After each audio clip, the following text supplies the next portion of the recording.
नमस्कार धीरेन्द्र जी, बहुत बहुत स्वागत है आपका। नमस्कार नमस्कार। कैसी हैं आप अंजू जी? आपका और आपके तमाम दर्शकों का बहुत बहुत धन्यवाद मुझे इस चैनल पर आमंत्रित करने के लिए। मैं बिल्कुल ठीक हूँ, लेकिन मैं आपसे ये समझना चाह रही हूँ कि ये जो सूचना मंत्रालय ने एक आदेश जारी किया है कि चैनल्स की टीआरपी कम से कम अगले 4 हफ्ते तक तो नहीं आएगी, तो ये आदेश क्यों पारित करना पड़ा, वो भी तब जब इजराइल, ईरान और यूएस का वॉर चल रहा है। हाँ देखिए, ये आप जब पूछ रही हैं तो मुझे लगता है कि आप शायद हंस रही हैं कि अंदर से परेशान हैं, या मेरे जैसे आदमी से सवाल कर रही हैं तो उसको भी अंदर से जवाब कितना सच बोलना है और कितना कहना है ये बहुत ही तौलना है। क्योंकि 27 साल अपनी जिंदगी के अपने कैरियर के जिस धंधे को आप जिस काम में आपने पूजा करके आए हो, उस काम को पूजा की तरह किया है। और हजारों स्टोरीज हमारी इस तरह की चीजें हैं जो पब्लिक भी देख सकती है, नेट पे जाके आराम से देख सकती है टाइप करके।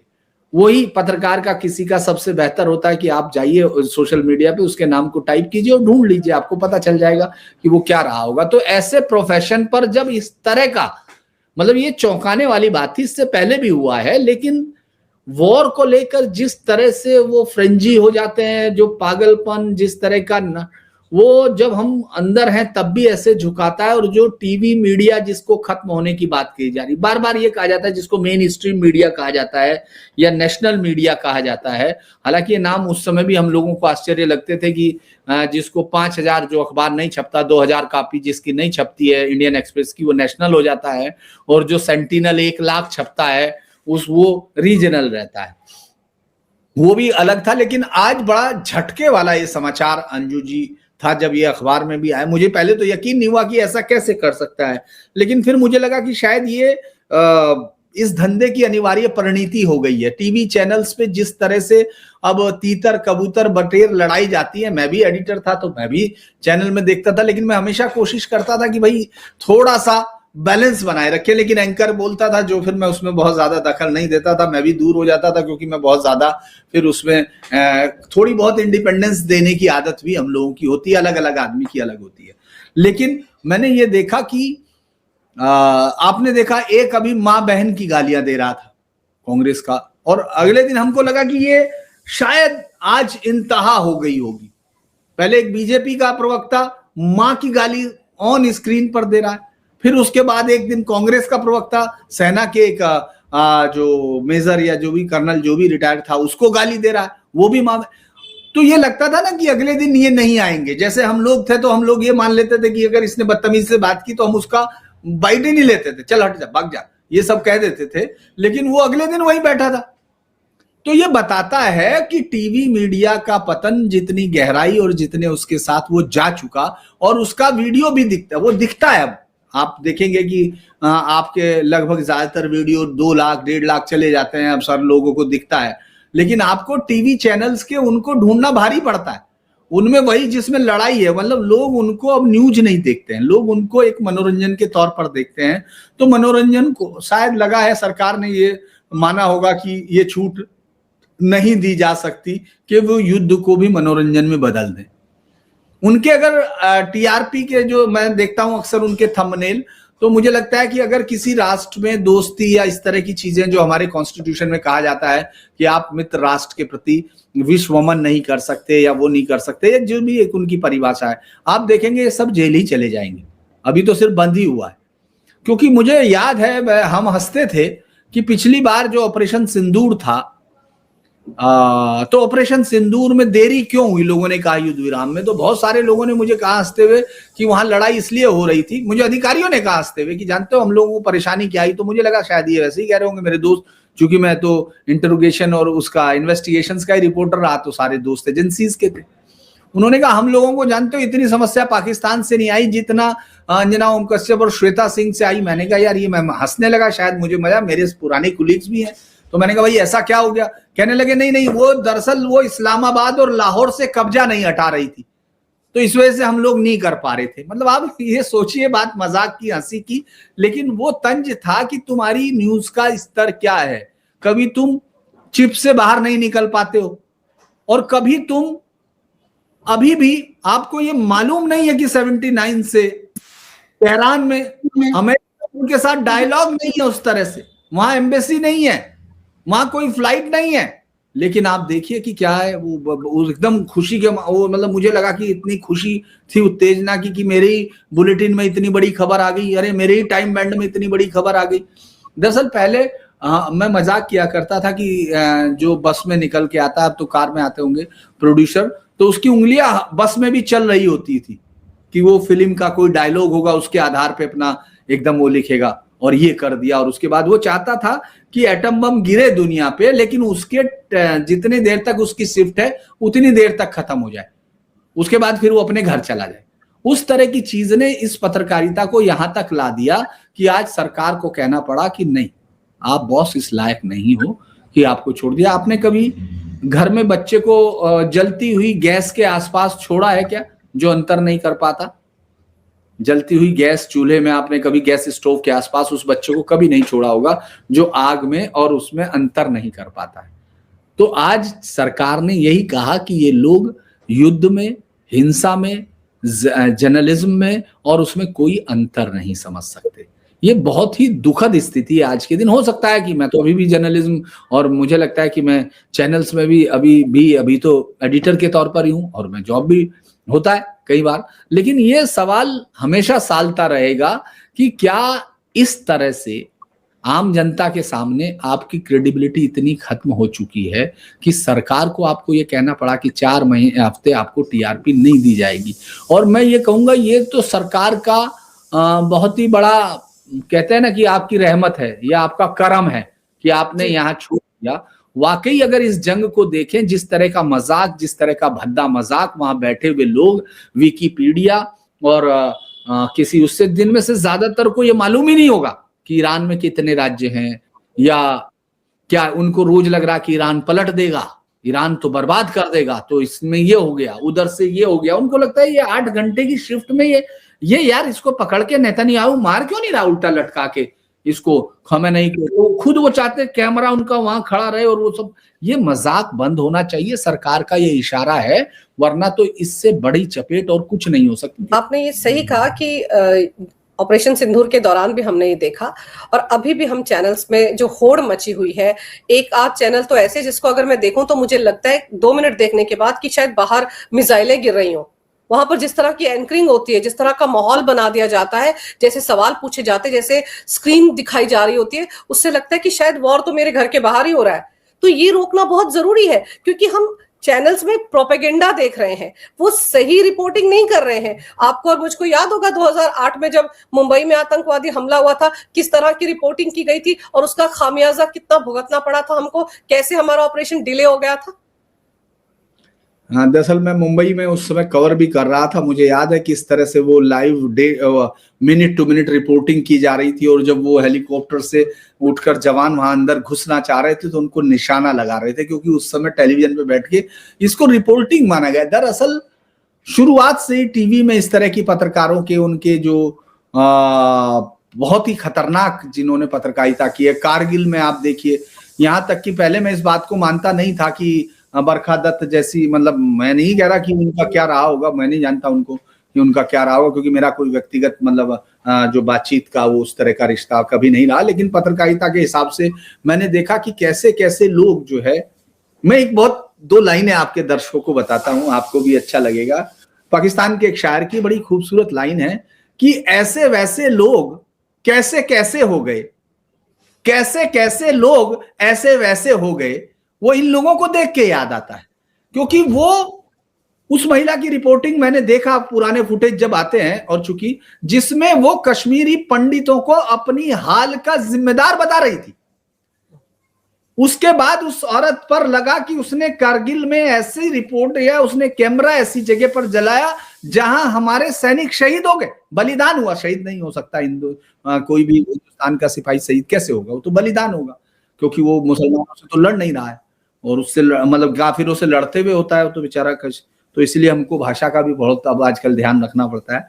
तो वो जो खतरनाक जिस तरह से इसके बावजूद वो महिला रिपोर्टिंग करती रही, तो मुझे लगता है कि ये टेकन फॉर ग्रांटेड था पूरे देश के लिए। पूरा देश ये मान के चल रहा था कि वो चूंकि देव भाषा बोल रही है, शक्तिशाली भाषा बोल रही, तो वो सही बोल रही होंगी। फिर मुंबई में उसने यही किया। तो ये तो एक हैबिचुअल ऑफेंडर है कंटिन्यू। मैं नाम नहीं लेता हूं, लेकिन चूंकि मुझे लगता है कि दर्शकों को भी पता है और सब लोगों को पता है, हर आदमी के पार्लेंस में, इसीलिए मैं माफी मांगते हुए जर्नलिज्म का जो बेसिक हम लोगों को पढ़ाया जाता था उस पर मैं कह रहा हूं कि ये तो आंख के सामने, इन पर तो मुकदमे चलने चाहिए। भाई आपने इस देश की उसके साथ समझौता कर रहे हो। देखिए हम लोगों के सामने पता नहीं कितनी फाइलें ऐसी आती होंगी जिसमें लिखा रहता है कॉन्फिडेंशियल, अति कॉन्फिडेंशियल, लेकिन उसमें भी ये होता है कि इसको बताने से इसका नुकसान है, सरकार का नुकसान हो सकता है, या ये जो आदमी है इसका नुकसान हो सकता है। तो अपने को कोई डर नहीं रहता कि ठीक है यार होगा। लेकिन जहां नेशन को प्रॉब्लम हो सकती है उसको कौन करेगा? ये तो आप दुनिया में, अंजू जी, एक भी देश ऐसा नहीं है जहां उस देश से बड़ी किसी आदमी की विचारधारा हो। नहीं हो सकता, नहीं हो सकता, दुनिया में हो ही नहीं सकता, वो राष्ट्र ही नहीं हो सकता। ये अकेला राष्ट्र है जहां इस देश के प्रधानमंत्री को गाली देते हुए वीडियो बन रहे हैं। ट्रंप जो है वो किक मार रहा है पीएम को, तुम बना रहे हो। क्यों? क्योंकि इस देश में अभी तक भी इस देश का नागरिक होना क्या है ये तय नहीं हुआ। तो इसीलिए मुझे लगता है इस तरह की पत्रकारिता हमने देखी है जिसने इस देश को लगातार नुकसान पहुंचाया, बहुत सारे लोग। और अगर आप बात करोगे उनका सीना ऐसे चौड़ा होगा और वो बताएंगे नहीं नहीं नहीं आप समझ नहीं रहे हो, हम तो सच के, उनको लगता है कि वो बेवकूफ बना रहे हैं जनता को। क्योंकि उनकी जो अखबार है, मैं आपको बताऊं कि मैंने पूरी अपने कैरियर में इतने साल में दिल्ली में रहा, मतलब पूरे पत्रकारिता सारे नेशनल चैनल्स पर ही हम लोग करते रहे। आपने भी देखा, ये मेरा शुरुआती कैरियर से आपने देखा है। मैं जब भी गया, मैंने किसी भी आईएएस आईपीएस या इधर के सेंट्रल सर्विस के या उनके किसी के घर में मैंने कोई रीजनल भाषा का अखबार नहीं देखा। वो इंग्लिश भाषा के अलावा किसी को पढ़ते ही नहीं थे। तो लिहाजा ये जो जिनको गांव के बाहर का आदमी नहीं पहचानता था, और देखिए अच्छी बात हुई कि जैसे ही सोशल मीडिया आया तो सबसे पहले इन्हीं लोगों की पहचान हुई कि ये लोग हैं कौन। वरना तो इन लोगों ने अंग्रेजी के लोगों का, ये सोचिए, इनका देश की आत्मा से कोई लेना देना नहीं था। एक अभी शख्स लगातार बता रहा है, नाम नहीं लूंगा, दोस्त भी रहा है अभी भी, मतलब हम लोग, वो गेहूं के खेत में खड़े होकर धान की फसल का हाल बता रहा था कि देखिए धान कैसे सूख गया। वो आज ये बता रहा है कि इस मिसाइल में ये हो जाएगा तो चाहे ईरान जो है पाकिस्तान को ये कर देगा। क्या किसको मूर्ख बना रहे हो भाई? क्यों? चूंकि सरकारों ने तुमको छूट दी हुई है, क्योंकि सरकारों के एजेंडे को तुम पूरा करते हो।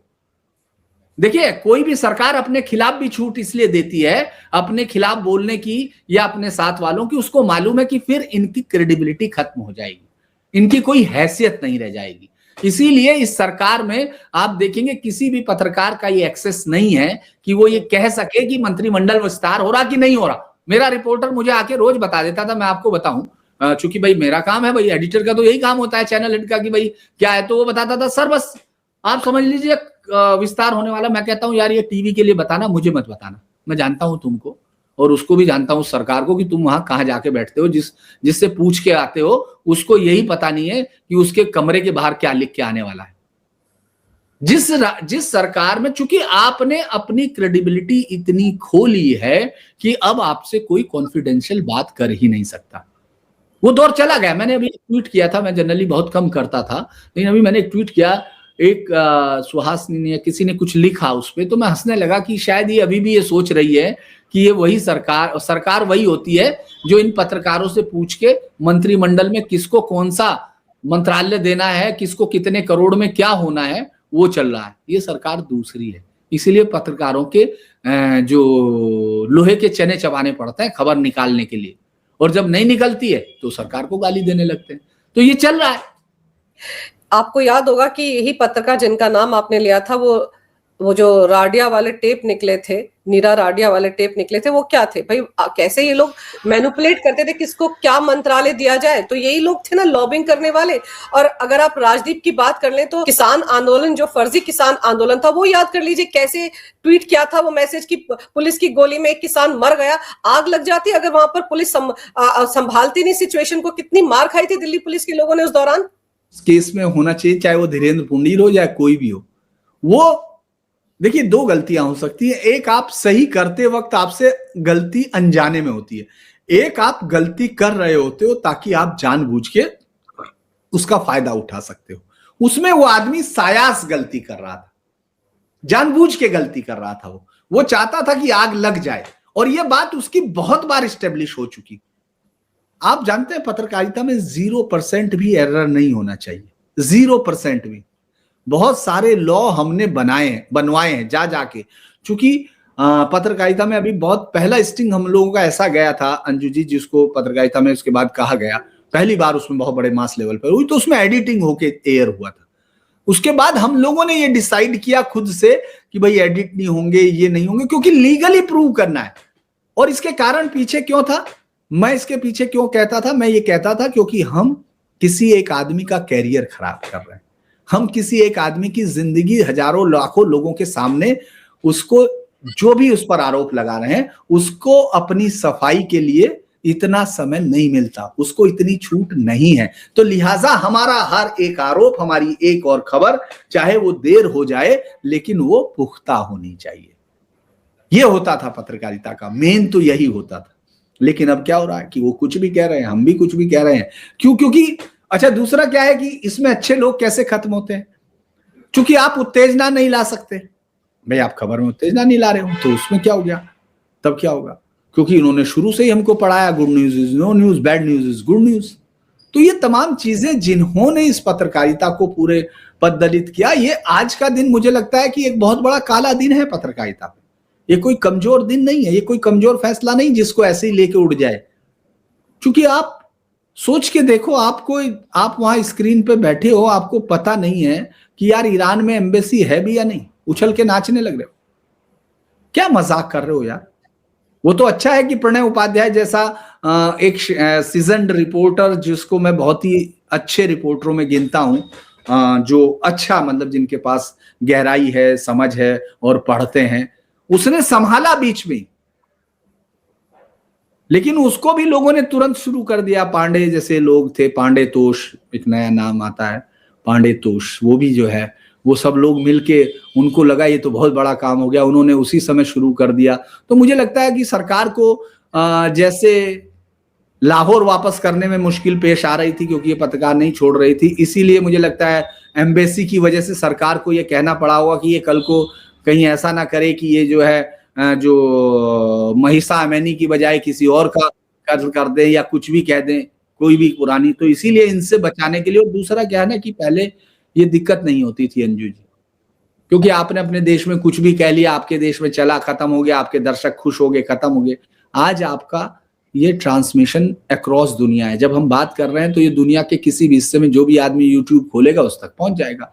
तो वहां बराबर में खड़ा हुआ इंडियन जो है, वो आपकी खबर से हो सकता है वहां का स्थानीय नागरिक उसको पकड़ के चपेट दे, उसको कत्ल कर दे। क्योंकि याद होगा आपको, ऋतिक रोशन वाला नेपाल का एक फिल्म का एक खामखा का एक किस्सा शुरू हुआ, और भारत और नेपाल के रिश्ते इतने खराब हो गए थे। उस दौरान मैं नेपाल में था, मुझे मालूम है कि पिटाई से बचना कितना मुश्किल था। उस समय याद कीजिए, जैसे ही अल्ट्रा राष्ट्रवाद के नाम पे ये मूर्खों की भीड़ आ जाती है। देखिए, राष्ट्रवाद का मतलब ये थोड़ी कि आप कपड़े उतार के नाचने लगे, झूठ गलत बताने लगे, कुछ भी। आप ये सोच के देखिए कि उस समय भूकंप आया हुआ था नेपाल में, और यहां नाच रहे थे, और वहां फिर क्या हुआ, उन्होंने मदद तक ठुकरानी शुरू कर दी। क्योंकि अब हर चीज देखी जाती है। बालेन शाह ने आज उस फिल्म को लेके जिस तरह का हिंदुस्तान के खिलाफ वतंडा खड़ा कर दिया था। तो इसीलिए ये सरकार की जिम्मेदारी है, यूट्यूबर हो, नेशनल चैनल हो, कुछ भी हो, उसका कोई लेना देना नहीं। जो पत्रकार जैसा बोल रहा उसको नेस करके और उसको कट। अभी तो इसमें बात ही नहीं हुई आज तक। मैं तो थंबनेल देखता हूं, मैं हैरान होता हूं कि यार ये कैसे। पर एक चीज और है ना, आप ये देखो कि अभी अभी की बात है, जैसे वो ईरान का एक जहाज था जो इंटरनेशनल वाटर्स में श्रीलंका के पास जाकर उस पर अटैक होता है, इस देश की मीडिया ने भारत की वाटर में ऐसा हो गया ये सब बता दिया। इस तरह का प्रोपेगेंडा, गलत खबर भी तो नहीं दिखानी चाहिए ना। आपको ये बताना चाहिए कि कहां श्रीलंका के पास जाकर उस पर अटैक किया अमेरिका ने। लेकिन यहाँ खबरें क्या चल गई, हमारे विपक्ष ने भी कहना शुरू कर दिया और उनके ही प्रोपेगेंडे को आगे बढ़ा दिया गया कि देखिए भारत से जहाज गया था, भारत हिफाजत नहीं कर पाया। बताइए ये कौन सा तर्क हुआ? देखिए, बात यह है कि मैंने ये कहा कि पत्रकारों के लिए 99% पत्रकार इस तरह के हैं जिनके लिए जब हम लोग इतना बात कर रहे हैं, 22 मिनट ही बस हमारा लाइफ है। 23वें मिनट हमको अपनी खबर से कोई मतलब नहीं, हमको अगला पूछना, हाँ भाई अगले का क्या है, ऐसा करते हुए लोग हैं। तो इन लोगों को इससे कोई लेना देना नहीं कि क्या है क्या नहीं है। और इसका फायदा आप देखेंगे देश विरोधी, जिनके पास एक लाइन होती है, जो ये जानते हैं, क्योंकि उनका एक एजेंडा है, उनको इस देश को तोड़ना है या उनको इस देश को नुकसान पहुंचाना है या उस देश की प्रतिष्ठा हो, कुछ भी हो जिसको नुकसान पहुंचा सकते हैं, जैसे भी वो करना है, तो वो एक कोऑर्डिनेटिंग वे में काम करते हैं। ये लोग जो हैं, जो बिखरे हुए लोगों में काम करते हैं, इनमें से शायद ही किसी को कि नेशनल वो कितना होता, वाटर कितना होगा, ये कितने नॉटिकल माइल्स में इंडियन रहेंगे, फिर उसके बाद जो वाटर लेवल होगा इंटरनेशनल लेवल में होगा, फिर ऐसा भी होगा जहां बहुत सारी चीजें अल्टीमेट जो इंटरनेशनल लॉ है वो फॉलो कर रहे होंगे, फिर दूसरे देश का कहां से शुरू होगा, ये बहुत सारी चीजें होंगी। देखिए, आपके पास आलोचना करने का भी बहुत तरीका होता है। आप सरकार की भी आलोचना कर सकते हैं, आप अपने आईडी को रख भी सकते हैं, आप ये भी कह सकते हैं भाई इतने से भी काम चल सकता था कि साहब हिंदुस्तान सरकार ने बुलाया था और चूंकि एक मेहमान है था और भले ही वो वहां तक चला गया तो आप उसने अटैक हो गया तो आप अपना एक प्रतिरोध कीजिए। ये एक तरीका है, आप कह सकते हैं कि भाई हाँ हमारा। लेकिन आप ये कहने लगे कि हिंदुस्तान के अंदर घुस के मार दिया, फला मार दिया, तो ये जरा सी बात में ही सब कुछ खेल बदल जाता है। वो ये बता देता है। मैं तो देखता हूं कि बहुत सारे चैनल यूट्यूब पर भी 8-8, 10-10 हजार लाइव देख के ये देख रहे होते हैं कि अब जो है ईरान बर्बाद कर देगा और अब पलटा दिया ईरान ने, अब ये कर दिया। मैंने सोचा यार अमेरिका में तो हॉर्न बज रहे होंगे अलार्म, अमेरिका में तो लोग जमीनों के नीचे घुस चुके होंगे, वो खाना भी नहीं खा रहे होंगे क्योंकि ईरान पलट चुका है यार। जैसे खamenei जो है पूरी जिंदगी लड़ता रहा और इस तरह लड़ा कि लड़ाई शुरू जिस दिन होनी थी उसके पहले घंटे में निपट गया, सबसे पहले निपटा 10 सेकंड के सही। और उसके बाद उसको कहा गया, अरे मैंने एक स्टोरी की, दर्शक आपके चाहें तो उसको जाके भी देख सकते हैं। मैंने ये बताया कि किस तरह से लगातार ईरान का खamenei हिंदुस्तान का दुश्मन था, लगातार, नेवर सिंगल टाइम, कभी नहीं। उसने आते ही कहा था, उसके गुरु ने जो सर्वोच्च नेता है, कि ना पूरब ना पश्चिम, हर तरफ काफिरों को खत्म करके सिर्फ इस्लाम। ये उसके आते ही स्टेटमेंट थे।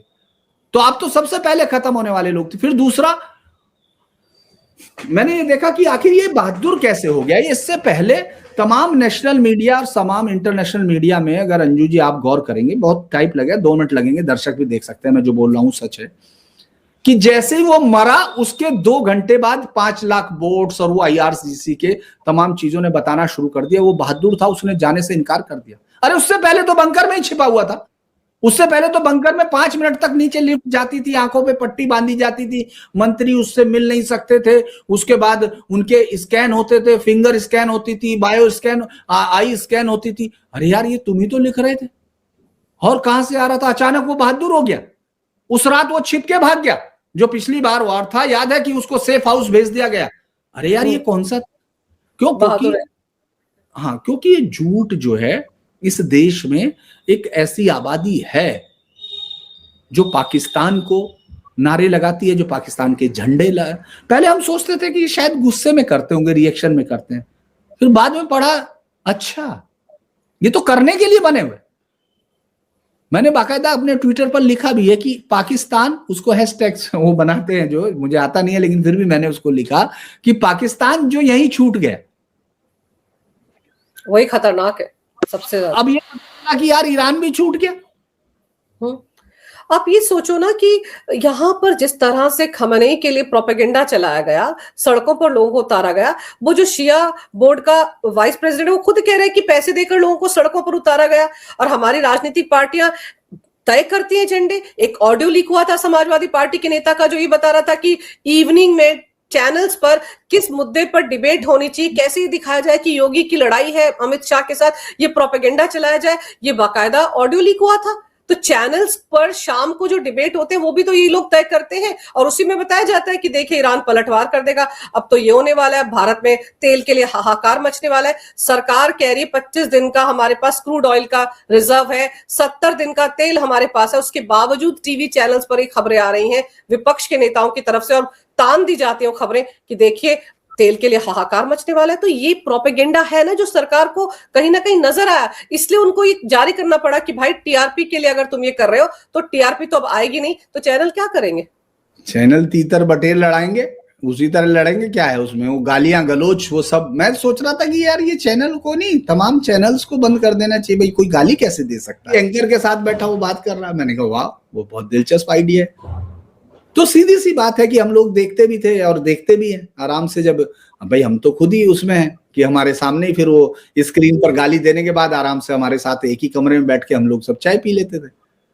तो ये तो देखिए अब दर्शकों को समझ में आने लगा, ऐसा नहीं है पहले नहीं आता था। लेकिन है क्या कि इस देश में डिवीजन इतना गहरा है कि मैंने देखा बहुत सारे यूट्यूबर्स के थंबनेल अगर हम यहाँ लगा दें तो दिखेगा कि पिछले 8 साल से प्रधानमंत्री नरेंद्र मोदी वो 11 साल से सो नहीं पाए हैं, और अमित शाह ने जाने कितनी बार उनको गालियां दे दी, उन्होंने अमित शाह को दे दी, और मोहन भागवत ने किस तरह इन दोनों को उल्टा लटकाया। ये सब चीजें उनके स्क्रीन पे दिखेंगी, और वो लगातार पिछले चाहे वो कोई सा चुनाव, उन्होंने लगातार बेचारों ने मोदी को जो है जमानतें जब्त कराते रहे। और धीरेन्द्र उनके थंबनेल हमारे तुम्हारे दोनों के, हम दोनों के कलीग रहे हैं, वो बहुत बड़े एंकर हैं, उनके तो रोज के थंबनेल ये होते हैं कि मोदी सरकार गिर गई, आज गिर गई, कल गिर गई, बहुत बड़ा भ्रष्टाचार सामने आ रहा है। उनके तो थंबनेल ही होते हैं, उनकी तो दुकान ही मोदी को गालियां देकर चल रही है।